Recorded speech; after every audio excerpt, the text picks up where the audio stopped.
One of the things that's always on my mind that I'm always asking, and business owners often kind of get themselves in trouble with, is if you're looking to buy a business, are you looking to buy a business or are you looking to buy a job?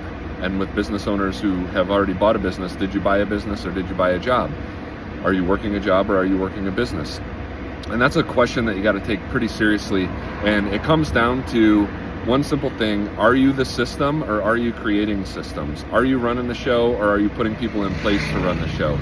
A lot of people in the auto repair industry think it's going to be so much better that they're a great technician or they're a great shop manager or service manager or service writer, that I want to go out and buy my own shop. And then they end up getting in there and your shop's open, 9-10 hours a day, maybe a little less, maybe a little more. And then what? Then you have all the business ownership responsibilities that you're handling before or after hours. Now you're working 14 hours a day. How fun is that? Are you making more? Your business may not be making money. Sometimes that happens. So you gave up a good job. A lot of the shop managers that I know that are doing really good, commission-based, putting up numbers, are making $10,000 a month. You're giving up $120,000 salary that's safe.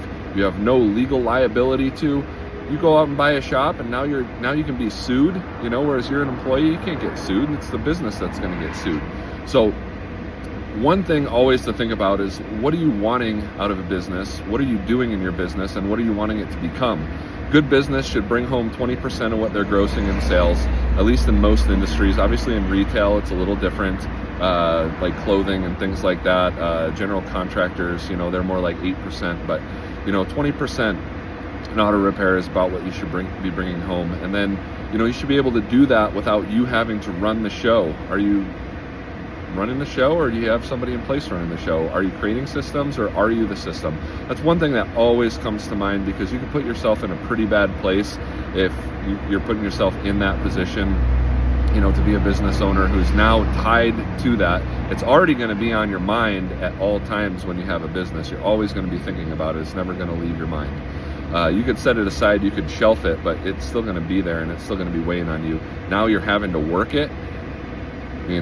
Pretty serious question to ask. And as a business owner, I'm not afraid to get in there and roll up my sleeves sometimes. Everything's going to ebb and flow a little bit. Sometimes times are going to be a little tighter, sometimes are going to be a little bit more abundant. But